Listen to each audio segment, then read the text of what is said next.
أعوذ بالله من الشيطان الرجيم. بسم الله الرحمن الرحيم. قل يا أهل الكتاب لم تكفرون بآيات الله والله شهيد على ما تعملون. قل يا أهل الكتاب لم تصدون عن سبيل الله من آمن تبغونها عوجا وأنتم شهداء وما الله بغافل عما تعملون.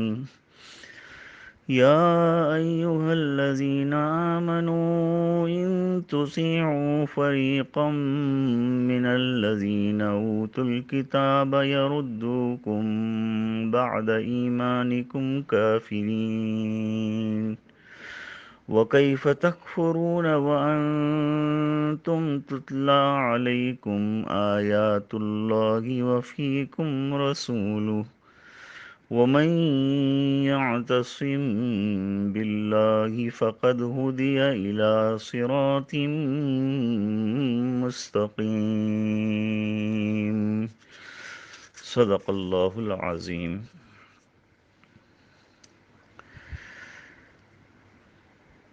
بفضلہ تعالی تفسیر کا سلسلہ ایک عرصہ دراز سے جاری ہے. بیچ میں یہ کورونا وائرس اور لاک ڈاؤن کی وجہ سے مسجدیں بند ہیں.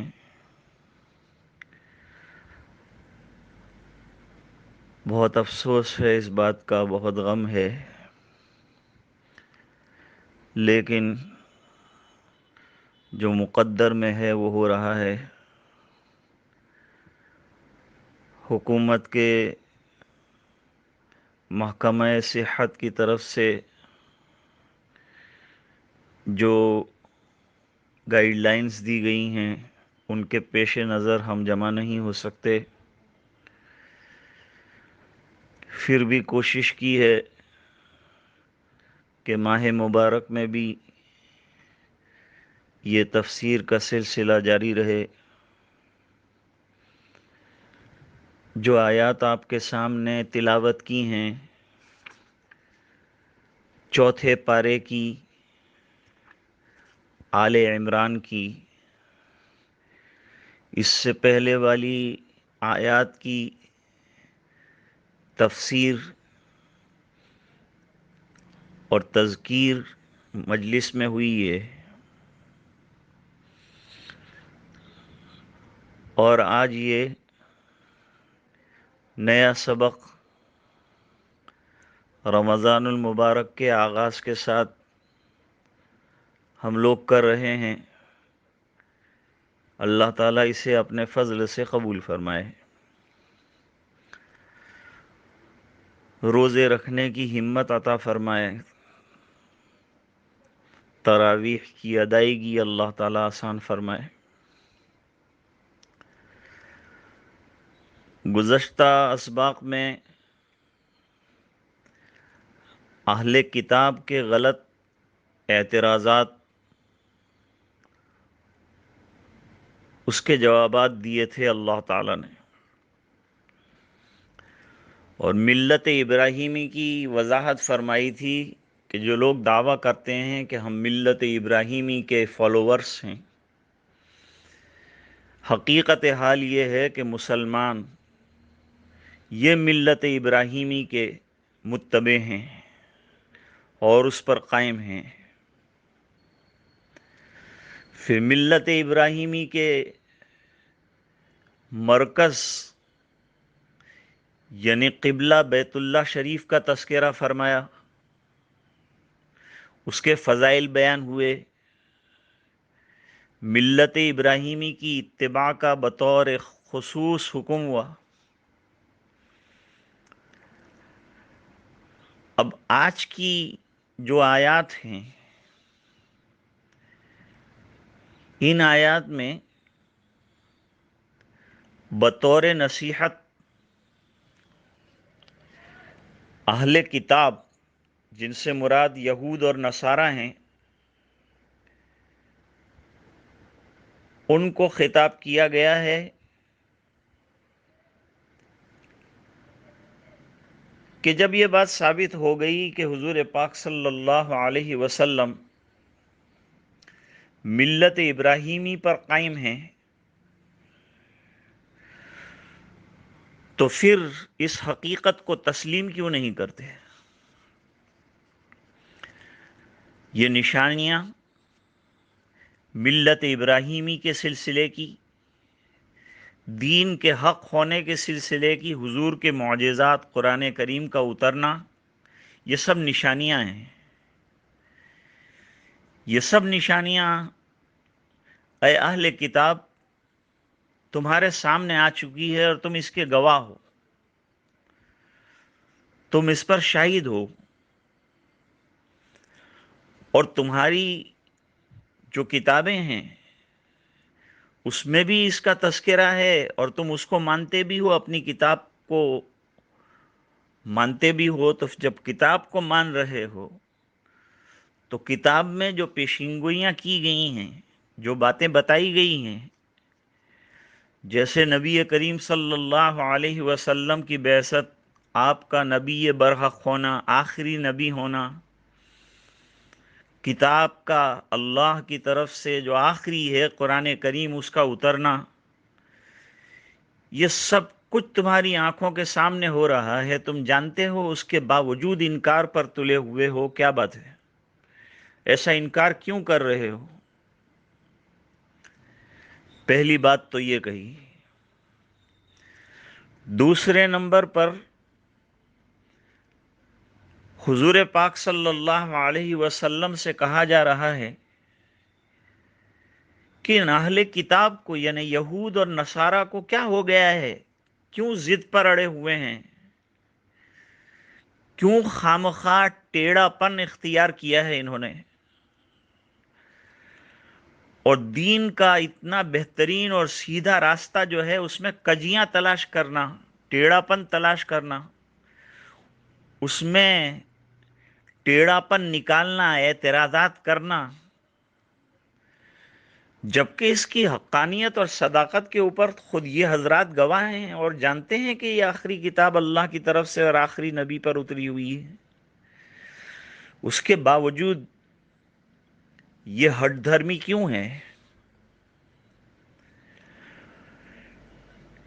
اہل کتاب کا عالم یہ تھا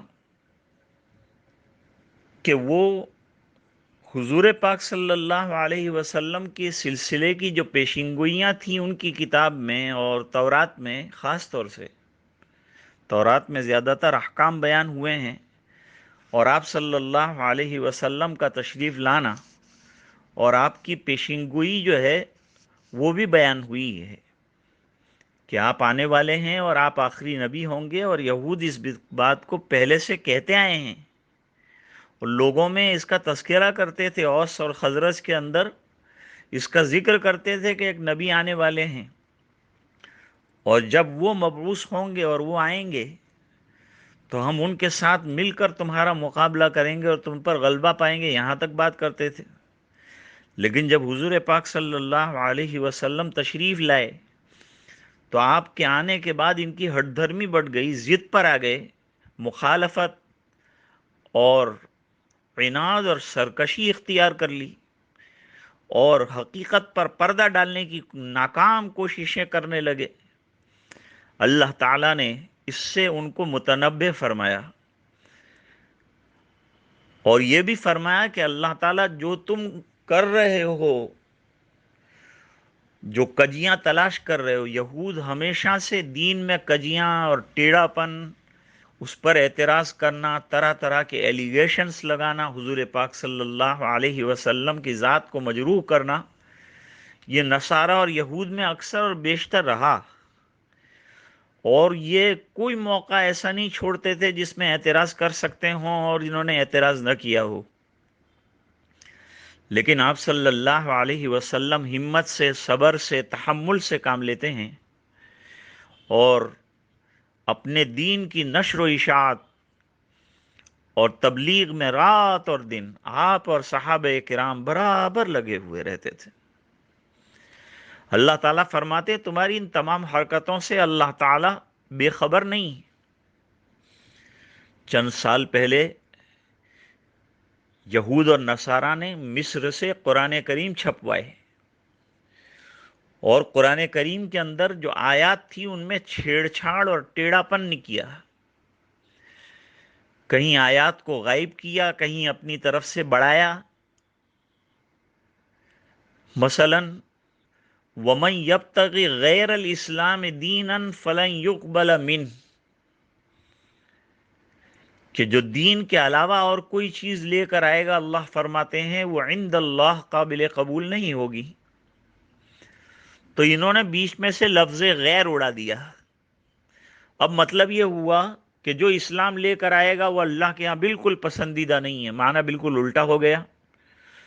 تو اس طرح لوگوں کی اور عام لوگوں کی آنکھوں میں دھول جھونکنے کی کوشش کی۔ یہ تو ہمارے علماء چوکنا ہیں الحمدللہ، اہل علم نے قرآن کریم کی اور تفسیر کی بڑی خدمت کی ہے، اور عوام کو اس سے آگاہ کیا ہے، چوکنا رکھا ہے۔ یہاں اللہ تعالیٰ ایمان والوں کو چوکنا رہنے کے لیے کہہ رہے ہیں کہ دیکھو ان کی یہ حرکتیں ہیں، اور اللہ تعالیٰ اس سے بے خبر نہیں ہے۔ آج بھی مسلمان بیچارے دنیا میں مظلوم ہیں، طرح طرح کے ظلم کا ملک میں اور بیرون ملک جو ہیں وہ شکار ہیں، لیکن کیا کر سکتے ہیں؟ یہ آیت اپنے سامنے رکھیے، اللہ تعالیٰ ہر چیز کو دیکھ رہے ہیں، ہر چیز سے باخبر ہیں، وہ بے خبر نہیں ہیں۔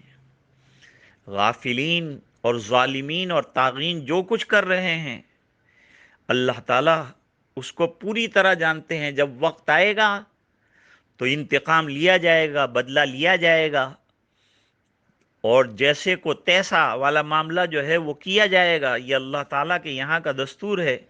مہلت دیتے ہیں، لمبا زمانہ دیتے ہیں، چانس دیتے ہیں، چانس پہ چانس دیتے ہیں، ظالم کو بھی مہلت دیتے ہیں۔ فرعون نے 600 سال حکومت کی، مہلت ملتی رہی، لیکن جب کسی طرح مہلتوں سے فائدہ نہیں اٹھایا بلکہ انا ربکم الاعلی کا دعویٰ کر دیا، تو اس کے بعد حق تعالی شانہ نے ایسی گرفت فرمائی کہ وہ سمندر جس کے لیے وہ کہا کرتا تھا کہ یہ میرے حکم سے چلتا ہے، اسی سمندر میں 12 لاکھ انسانوں کے ساتھ اللہ تعالیٰ نے اس کو غرقاب کر دیا، ختم کر دیا، ڈبا دیا۔ ایک اور جگہ پر اللہ تعالیٰ ارشاد فرماتے ہیں وَلَا تَحْسَبَنَّ اللَّهَ غَافِلًا عَمَّا يَعْمَلُ الظَّالِمُونَ، کہ ظالمین جو کچھ ایکٹیویٹیز دنیا میں مظلوم ایمان والوں کے خلاف، کمزوروں کے خلاف کر رہے ہیں، اللہ تعالیٰ بے خبر نہیں ہیں، ان تمام باتوں کو جانتے ہیں، اور جانتے ہیں، طاقت رکھتے ہیں، قوت رکھتے ہیں انتقام لینے کی، بدلہ لینے کی۔ آج دیکھیے دنیا کا کیا حال ہو گیا ہے، ایک چھوٹے سے وائرس نے پورے عالم کو حیران کر کے رکھ دیا ہے، پوری دنیا کا چکا جام کر کے رکھ دیا ہے۔ تمہاری سائنس، تمہاری لیبوریٹریاں، تمہارے اسپتال، تمہارے ڈاکٹر سب ہاتھ ملتے رہ گئے، کوئی علاج نہیں مل رہا ہے۔ حالانکہ حدیث شریف میں فرمایا کہ اللہ نے کوئی بیماری ایسی نہیں اتاری ہے کہ ساتھ ساتھ اس کی شفا بھی نہ اتاری۔ اب تحقیق کریں گے، ویکسین ملے گی، تلاش کریں گے، وہاں تک کتنے لوگ دنیا سے چلے جائیں گے جن کا وقت آ چکا ہے۔ تو اللہ تعالیٰ ان تمام باتوں سے اہل کتاب کو کہہ رہے ہیں کہ بے خبر نہیں ہیں، ہم پوری طرح سے واقف ہیں، اور پورا بدلہ لینے کی اور انتقام کی طاقت رکھتے ہیں۔ انما یؤخرہم لیوم تشخص فیہ الابصار، جب بدلہ لینے پر آئیں گے اور یہ مہلت کا وقت ختم ہو جائے گا تو بھونچکے ہو جائیں گے، آنکھیں ان کی خیرہ ہو جائیں گی، دل پھٹ جائیں گے، اور حیران اور ششدر ہو جائیں گے کہ یہ کیا ہو گیا، کچھ سمجھ میں نہیں آئے گا کہ یہ کیا ہو رہا ہے۔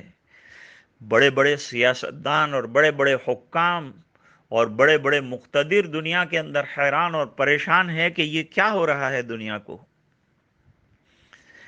بالکل بند ہو گئی، لاک ڈاؤن ہو گیا۔ اللہ تعالیٰ اس وبا سے، ہم تو یہ سمجھتے ہیں کہ ہمارے بدعملیوں کی وجہ سے اور بے عملیوں کی وجہ سے اور بدنیتیاں اور بے نیتیوں کی وجہ سے اللہ نے ہماری آزمائش کی ہے، ہمیں آزمایا ہے۔ ہمیں رونا ہے، دھونا ہے، اللہ کے دربار میں معافی مانگنا ہے، اسے راضی کرنا ہے۔ یہ راضی کرنے والا، رحمتوں کا بھرپور مہینہ آ رہا ہے، عبادتوں کی بہار کا مہینہ آ رہا ہے۔ اللہ تعالیٰ فرماتے ہیں، اے اہل کتاب، تمہارے یہ ٹیڑے مزاج کو ہم اچھی طرح جانتے ہیں، بے خبر نہیں ہیں تم جو کر رہے ہو۔ اور اسی وجہ سے آگے آیت میں اللہ تعالیٰ نے فرمایا، ایمان والوں کو خاص طور سے چوکنا کیا ہر زمانے کے اندر، اور حضور پاک صلی اللہ علیہ وسلم کے زمانے کے لوگوں کو خاص طور پر متوجہ اور متنبہ فرمایا کہ اے ایمان والو، یہ یہود اور نصارہ کی کسی بات پر جو قرآن اور حدیث کے خلاف ہو عمل مت کرنا، نہ ان کے عقیدے کے چکر میں آنا، نہ ان کی باتوں میں ان کی تائید اور طاعت کا ثبوت دینا۔ تمہارے پاس دو بڑی بڑی نعمتیں ہم نے بھیجی ہیں، ایک نعمت رسول اللہ صلی اللہ علیہ وسلم کی شکل میں جو آگے آیت میں تذکرہ بھی ہے، اور ایک کلام اللہ بھیجا ہے، ان ھذا صراطی مستقیما فاتبعوہ، یہ بہت سیدھا راستہ بتانے والی کتاب ہے۔ ان ھذا القرآن یہدی للتی ہی اقوم، یہ قرآن کریم بڑا درست اور بڑا سیدھا اور بڑا اسٹریٹ پاتھ دکھاتا ہے، جو سیدھا جنت کی طرف جاتا ہے۔ بیچ میں ادھر ادھر کے راستوں میں مت جاؤ، ان جنجالوں میں مت پھنسو، غلط عقائد، غلط نظریات، ان سے بچو۔ اعمال صالحہ تمہیں بتائے گئے ہیں، ان کو پوری طرح سے انجام دو۔ اگر تم نے ان کی باتوں میں پھنس کر ان کی اتباع شروع کر دی، ان کی بات ماننا شروع کر دیا، چاہے عقیدے کے اعتبار سے ہو، چاہے عمل کے اعتبار سے ہو، چاہے اعمال کے اعتبار سے ہو، چاہے فعل کے اعتبار سے ہو، چاہے قول کے اعتبار سے ہو، تو اگر یہ اہل کتاب کی باتوں میں تم آئے تو یہ تو اس سے کم پر راضی نہیں ہے۔ وَلَن تَرْضَىٰ عَنْكَ الْيَهُودُ وَلَا النَّصَارَىٰ حَتَّىٰ تَتَّبِعَ مِلَّتَهُمْ، یہ تو اس وقت تک راضی نہیں ہوں گے جب تک کہ تمہیں اپنے اصلی اور حقیقی دین سے موڑ نہ دیں، اور اپنی راہ پر جو گمراہیاں ہیں، غلط کاریاں ہیں، عصیان ہیں، بت پرستیاں ہیں، خواہشات نفسانیاں ہیں، ان کے اندر تم کو ڈبا دیں گے، غرق کر دیں گے۔ اس لیے اپنے آپ کو چوکنا رکھو، کہیں ان کی جال میں تم پھنس نہ جاؤ، ان کی کسی سازش کا تم شکار نہ ہو جاؤ۔ اللہ نے تمہیں ایک انعام ایمان کی شکل میں عطا فرمایا ہے، اس لیے مسلمانوں کو مارا گیا مکہ مکرمہ کے اندر، لیکن حضرت سمیہ رضی اللہ تعالی عنہا نے دنیا سے جاتے جاتے، مار کھاتے کھاتے یہ کہا کہ مر جائیں گے پر ایمان کا سودا نہ کریں گے، کٹ جائیں گے پس دین کو رسوا نہ کریں گے۔ اپنے بیٹے کو، حضرت عمار کو بلا کر وصیت کی کہ کتنا بھی تمہیں راہ حق سے ہٹانے کے لیے ظلم و ستم تم پر کیا جائے، لیکن تمہارا عقیدہ پختہ ہونا چاہیے۔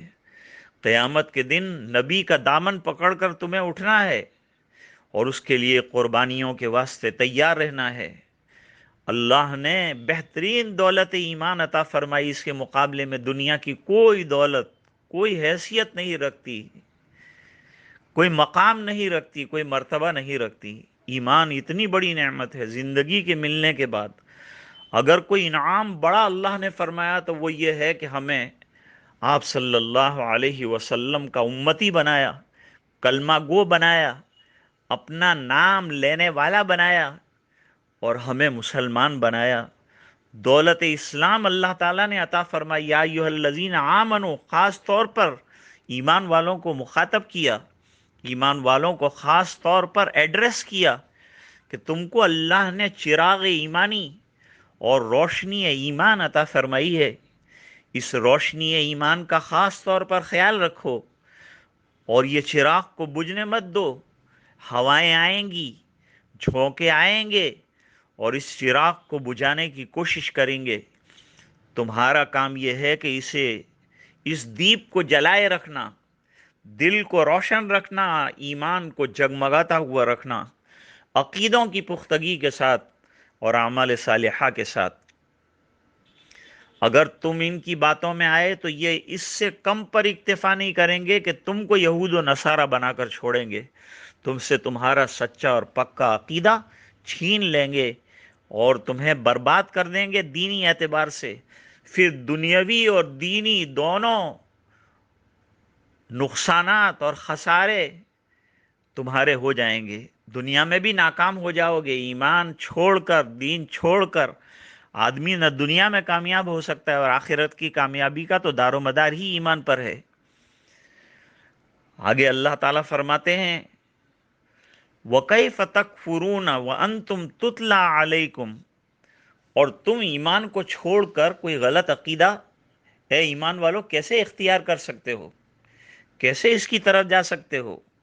کیسے اس کو سوچا بھی جا سکتا ہے جبکہ تمہارے سامنے چمکتا ہوا قرآن کریم ہدایت نامہ ہے؟ قرآن کریم کیا ہے؟ ھدی للناس وبینات من الہدی والفرقان، تمہاری روحانی بیماریوں کا علاج ہے، تمہارے عقیدوں کی جڑوں میں پانی دینے والا ہے، اور تمہیں اعمال صالحہ ایمان کے ساتھ کرنے کی دعوت دینے والا ہے، قیامت تک کے لیے تمہارا رہبر ہے اور ہدایت نامہ ہے، اور آخری نبی جناب رسول اللہ صلی اللہ علیہ وسلم یہ حق تعالی شانہ کی نشانی ہے، قرآن اللہ کی نشانی ہے، اور یہ سچا معجزہ ہے۔ تمہارے درمیان کتاب اللہ بھی موجود ہے جو رات دن پڑھی جاتی ہے، تم پڑھتے ہو، اور ان کی آیات کو اور اس کی صداقت کو اور اس کی حقانیت کو اور اس کی سچائیوں کو اور اس کے ٹروتھ فلنس کو تم اچھی طرح سے جانتے ہو۔ جب جانتے ہو تو اس کے اوپر عمل بھی ہونا چاہیے، اس کے علاوہ کسی دین کی طرف، کسی غلط رسم کی طرف تمہارا میلان نہیں ہونا چاہیے۔ وفیکم رسول، صحابہ خاص جو ہیں اس کے مخاطب ہیں کہ تمہارے درمیان ابھی تو رسول اللہ صلی اللہ علیہ وسلم حیات ہیں، لہذا آپ کے ہوتے ہوئے کوئی کجروی اختیار کرنا، کوئی دوسرے دین کی طرف مائل ہونے کا سوچ بھی نہیں سکتے تم، ورنہ تمہاری بڑی پکڑ ہو جائے گی۔ اور رسول اللہ صلی اللہ علیہ وسلم تمہارے درمیان ایک آفتاب روشن کی طرح اپنے ہدایت نامے اور اپنی دین کی باتیں اور احکام برابر آپ کو سمجھا رہے ہیں، سنا رہے ہیں۔ اس لیے اس دین کو مت چھوڑنا، رسول اللہ تمہارے درمیان ہیں۔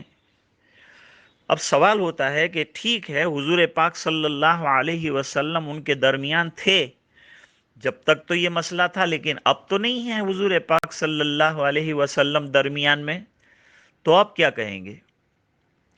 وفیکم رسول، علماء نے فرمایا اس کا معنی یہ ہے کہ رسول نہ ہو تو معنوی اعتبار سے آپ کی تعلیمات، آپ کی احادیث مبارکہ، آپ کے ارشادات، یہ تمہارے رہنما ہیں، اور قرآن کریم تو ہے ہی، ہمیشہ سے ہے اور قیامت تک انشاءاللہ رہے گا، اور اس کی ہدایتیں اور خیر کا سلسلہ برابر برابر جاری رہے گا۔ لہٰذا تلاوت کرتے رہو قرآن کریم کی۔ رمضان المبارک میں قرآن کریم کی تلاوت، رمضان کو اور قرآن کریم کو بڑی گہری مناسبت ہے۔ شہر رمضان الذی انزل فیہ القرآن، جتنی آسمانی کتابیں ہیں وہ تمام ماہ سیام میں اور ماہ رمضان کے اندر اللہ تعالیٰ نے اتاری، اور قرآن کریم کو بھی لیلۃ القدر میں اتارا۔ حضور پاک صلی اللہ علیہ وسلم نے جو بیان دیا شعبان کے اخیر میں استقبال رمضان کے سلسلے میں، اس میں یہ فرمایا کہ اس مہینے میں ایک رات ہے خیر من الف شہر، جو 1000 مہینہ عبادت کرنے سے بہتر ہے، وہ تمہیں عطا کی جا رہی ہے۔ اور ہم نے اس رات کے اندر اس قرآن کریم کو اتارا ہے لوح محفوظ سے سمائے دنیا پر پورا کے پورا، اور وہاں سے بضرورت قلب محمد صلی اللہ علیہ وسلم پر اتارتے رہے 23 سالوں کے اندر، 23 ایئرس کے اندر۔ لہٰذا اس کی ہدایات پر عمل کرو۔ اب لوگوں نے اس کا معنی بھی غلط نکال لیا، کہتے ہیں وفیکم رسولہ سے یہ پتہ چلتا ہے کہ رسول پاک صلی اللہ علیہ وسلم ہر وقت تمہارے درمیان بنفس نفیس حاضر اور موجود ہیں، حالانکہ یہ معنی نہیں ہے اس کا، یہ غلط مطلب جو ہے وہ نکالا گیا ہے۔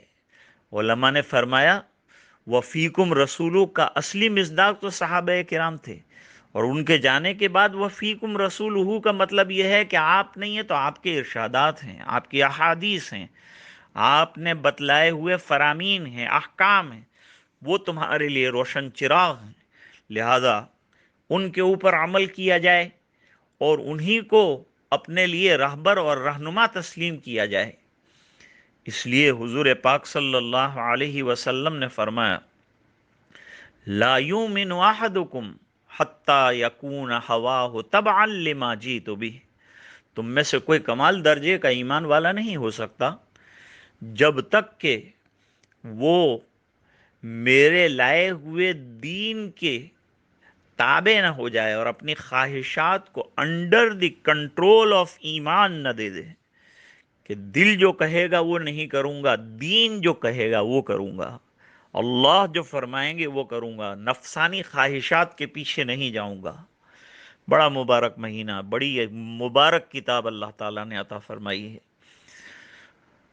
تو یہ بات انہوں نے غلط کہی کہ حضور پاک صلی اللہ علیہ وسلم ہر جگہ حاضر ناظر ہیں۔ ہمارا عقیدہ یہ ہے کہ حضور پاک صلی اللہ علیہ وسلم تو اپنی جگہ ہیں، ہاں حق تعالی شانہ ہر جگہ حاضر ہیں۔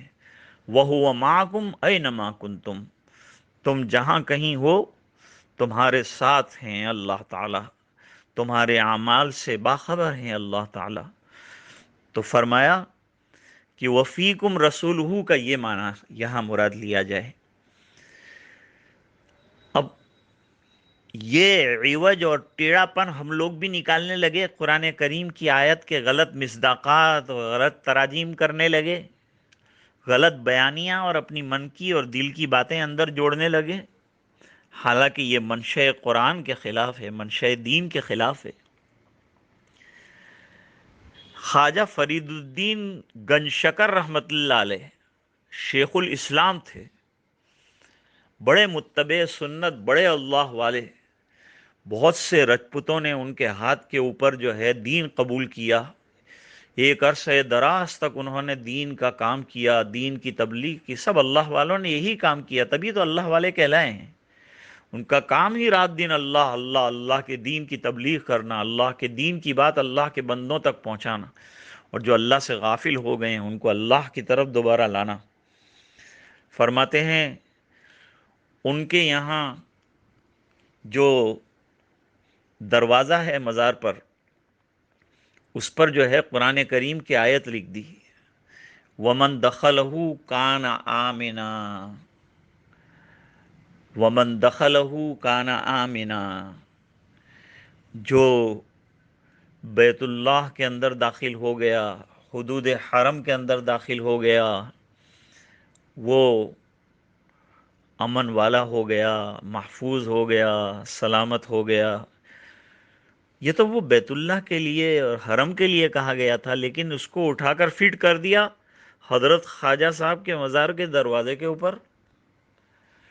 تو ظاہری بات ہے کہ یہ سراسر خیانت ہے۔ حضرت خواجہ صاحب نے تو یہ نہیں کہا کہ میرے دروازے میں سے جو گزر جائے گا، میرے مزار کے دروازے میں سے جو گزر جائے گا وہ کامیاب ہو جائے گا اور امن و امان والا ہو جائے گا۔ آج تک لاکھوں لوگ وہ دروازے سے نکلتے ہیں اور سمجھتے ہیں کہ اب ہم مامون ہو گئے، اب جو بھی اعمال کرنے ہیں ہم کرتے رہیں، خواجہ صاحب جو ہے ان کے سر پر آ گیا ہے معاملہ، اب ہمیں کوئی فکر کرنے کی ضرورت نہیں۔ تو یہ رجحان غلط ہے، یہ قرآن کریم کو غلط طریقے پر دوسری جگہ فٹ کرنا ہے۔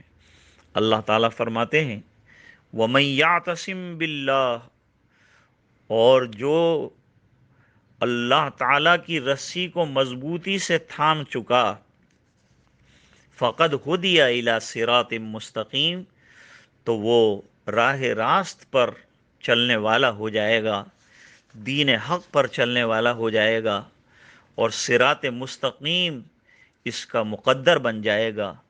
اور اس کی کامیابی اسی میں ہے کہ یہ دین پر چلنے کے لیے قرآن کریم کو نشان راہ بنائے، ہدایت نامہ بنائے، اور اس کی تعلیمات کو عام کرے، اور ان تعلیمات پر اپنے آپ کو جمائے۔ ظاہری بات ہے کہ قرآن کریم ایسا معجزہ ہے جو علمی معجزہ ہے، اور جناب رسول اللہ صلی اللہ علیہ وسلم کو یہ خاص طور پر عطا فرمایا گیا ہے۔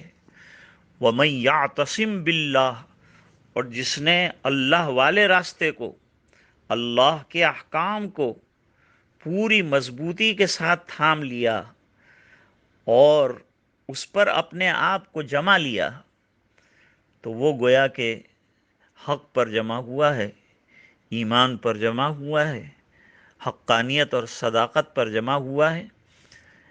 یہ اتنا بہترین اور اکثیر نسخہ ہم کو بتایا ہے کہ تعلیمات اسلامی بسم اللہ الرحمن الرحیم سے شروع ہوتی ہیں، ہر کام اسی کے نام کے ساتھ شروع کیا جاتا ہے۔ جو رحمان ہے اور رحیم ہے اسی کی ذات پر ہم کو بھروسہ کرنا چاہیے۔ وہ وحدہ لا شریک ہے، تمام قوتوں کا مالک ہے۔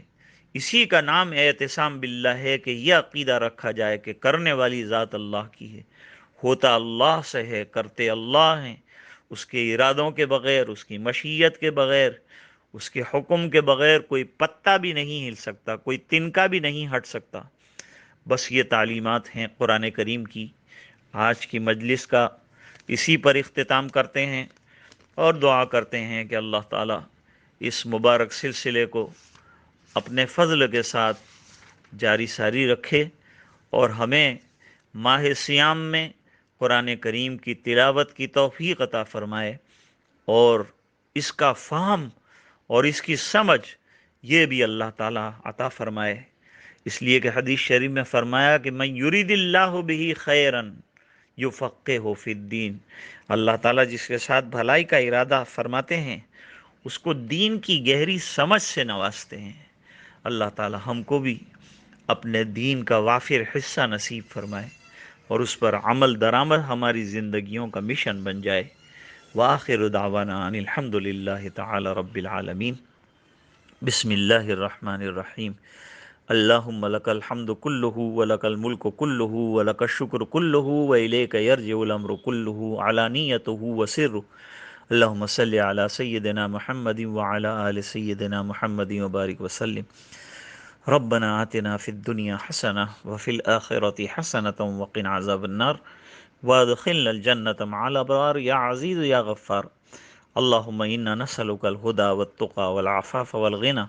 اللہم انا نسألک العفو والعافیہ والمعافاة الدائمہ فی الدین والدنیا والآخرہ۔ توفنا مسلمین والحقنا بالصالحین، غیر خزایا ولا ندامہ ولا مفتونین۔ یا مقلب القلوب ثبت قلوبنا علی دینک، یا مصرف القلوب صرف قلوبنا الی طاعتک، یا ذا الجلال والاکرام، ویا ارحم الراحمین، ویا ذا القوة المتین، ویا اکرم الاکرمین، ویا غیاث المستغیثین۔ ارحمنا واعف عنا فإنک مجیب الداعین۔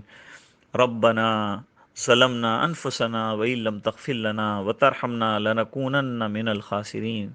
لا الہ الا انت سبحانک انا کنا من الظالمین یا حی یا قیوم برحمتک نستغیث اللہم نور قلوبنا بنور القرآن وزین اخلاقنا بنور القرآن وادخلنا الجنت بالقرآن ونجنا من النار بالقرآن۔ اے اللہ ہمارے گناہوں کو معاف فرما۔ اے الہ العالمین، قرآن کریم جو رمضان میں اتارا گیا اور اس کی بڑی اہمیت ہے، اے الہ العالمین ہمیں اس کو سمجھنے والا، پڑھنے والا، کثرت سے تلاوت کرنے والا بنا۔ اپنے فضل سے ہمیں روزے رکھنے کی ہمتیں، طاقتیں عطا فرما۔ اے اللہ اس وبا سے، بلا سے پوری عالم کو نجات عطا فرما۔ ہمارے گناہ اور ہماری خرابیاں اور ہماری معصیات کی وجہ سے اللہ ہماری آزمائش نہ فرما۔ اللہ کرم کے فیصلے فرما دے، یہ وبا کو اور بلا کو اے اللہ پورے عالم سے دفع فرما دے۔ تو ہی کرنے والا ہے، تو چاہے تو منٹوں میں یہ ختم ہو سکتا ہے، ورنہ سب تدبیریں بیکار ہوتی ہوئی نظر آتی ہیں۔ اے اللہ تیرے حکم کے بغیر کچھ نہیں ہو سکتا، تیرے فضل کے بغیر کچھ نہیں ہو سکتا۔ اے اللہ تو ہم سے ناراض نہ ہو۔ اے اللہ ہم نے زندگی بھر تجھے ناراض کرنے والے کام کیے۔ اے اللہ گناہ گاریاں کرتے رہے، اے اللہ عصیان میں ڈوبے رہے۔ اے اللہ اپنا فضل فرما کر ہمارے عصیان اور گناہوں کے سمندر پر نظر نہ فرما، بلکہ اللہ اپنی رحمتوں کے سمندر پر نظر فرماتے ہوئے اللہ ہماری مغفرت کے فیصلے فرما دے۔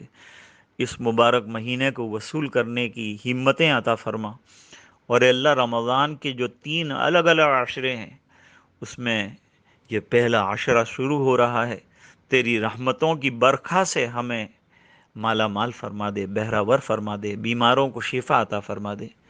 جو اس لائن میں خدمتیں کرنے والے ہیں ان تمام کی حفاظت فرما، جو خدمتوں میں لگے ہیں، غریبوں کی مدد کر رہے ہیں، تعاون کر رہے ہیں، اور اس موقع پر مستحقین کا خیال رکھ رہے ہیں، علماء کا، مؤذنین کا، ائمہ کا خیال رکھ رہے ہیں، اے اللہ ان کو بھی جزائے خیر عطا فرما، بہترین بدلے عطا فرما۔ اے الہ العالمین یہ دعائیں اپنے فضل و کرم حبیب پاک صلی اللہ علیہ وسلم کی برکت سے قبول فرما۔ سبحان ربک رب العزت عما یصفون، سلام علی المرسلین، والحمد للہ رب العالمین، برحمتک یا ارحم الراحمین۔